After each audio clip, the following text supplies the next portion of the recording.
Ein paar Minuten mit. Der Interview-Podcast mit interessanten Gästen aus den unterschiedlichsten kreativen Bereichen. Ich bin Ben Murphy und freue mich auf meinen nächsten Gast.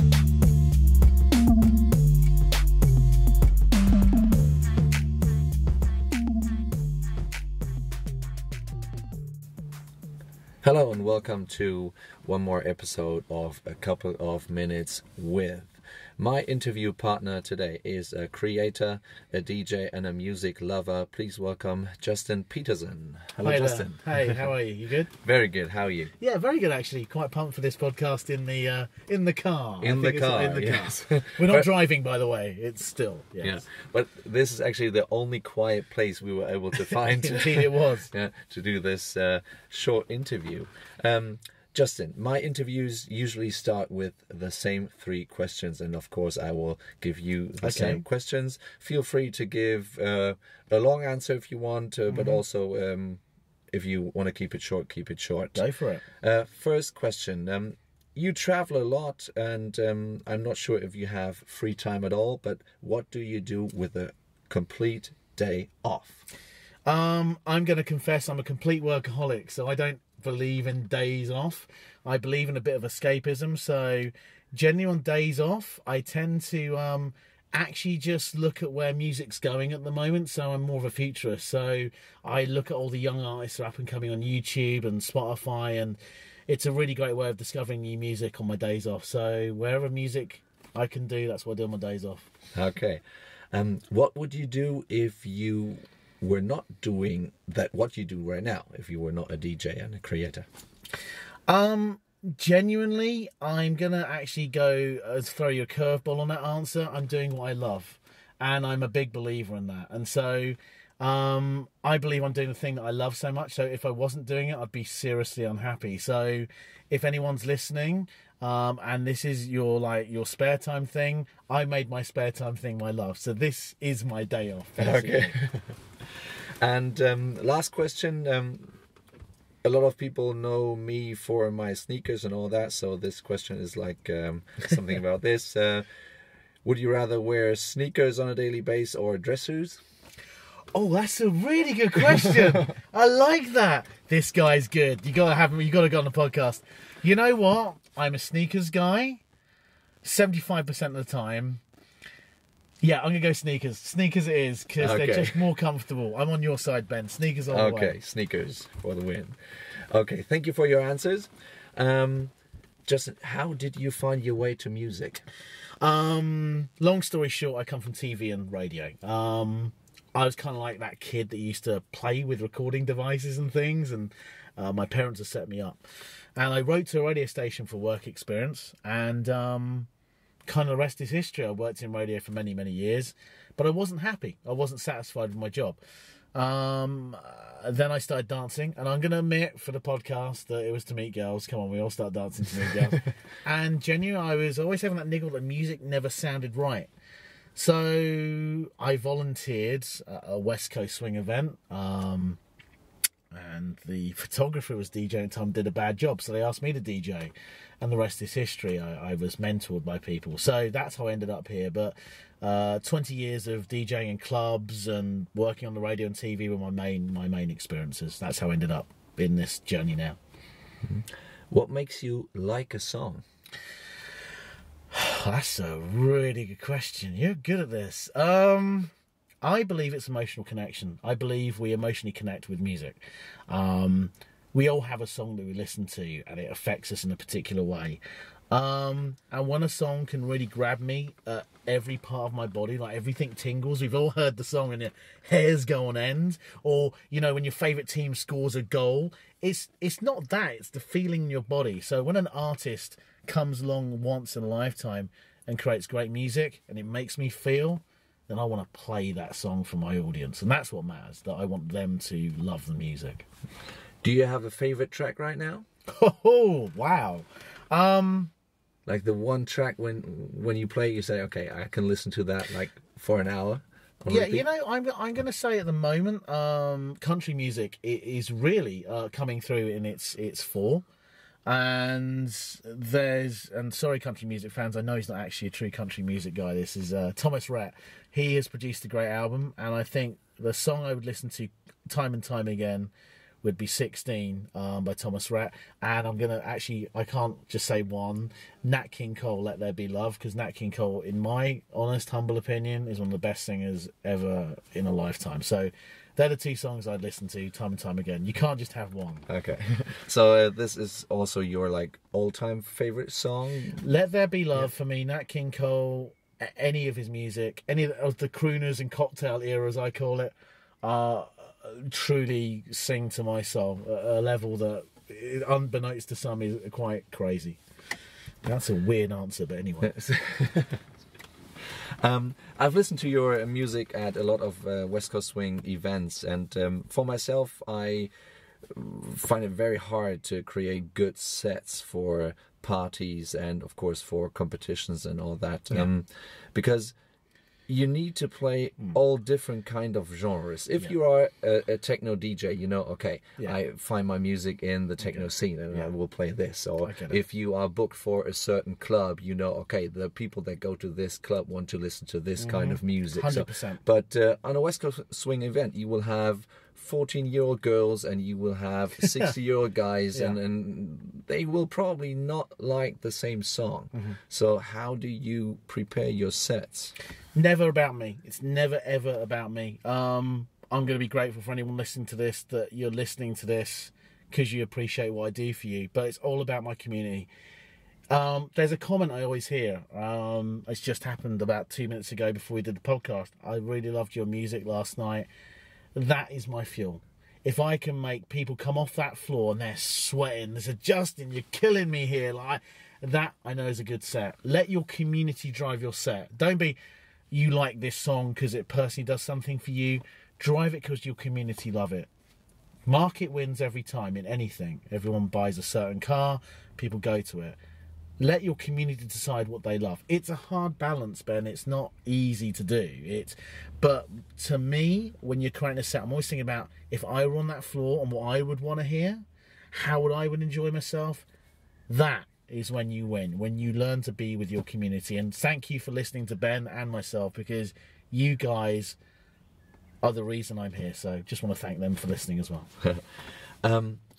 You often, what I notice, I'm not sure if that is planned or if it just works out like this. Sometimes I have the feeling that you have a theme for a set. Like it's like it could be like the lyrics all like match together, or a certain genre. Like for example, each division has a Motown sound or something like. Is that on purpose, or does it just? Sometimes the creative process takes you that way. So you'll see something and it will just click. I'm sure any artist that listens to this, whether you're drawing or you're producing a video, you're directing a film, something will click. And that will take you down a road onto your playlist and going, I can do that. And I think if you theme something, expectations are less. So in a competition, they can know what they're getting. Sometimes I don't theme it, sometimes I do. The one I remember doing was an event in Singapore called Asian Open. Big shout to those guys, great event. And also D-Town Swing while we're here. And and I themed it with Justin for the last two songs, and I put a Petersen in at the end. And no one spotted it but Brad Whelan, who was the MC at that event. And he caught me out. And yeah, sometimes I like to brand or theme it because I think it's a bit of fun, but also a bit cheesy at the same time. So yeah, it's not really an idea. It comes to it. It's like, you can't really explain where the idea comes from, but it's that body experience and that idea is, that feels like a good idea. I let the music drive my emotion, and then I let it drive my community, if you really want to say it. So idea, emotion, dance. I think all creative people have experienced stuff like this.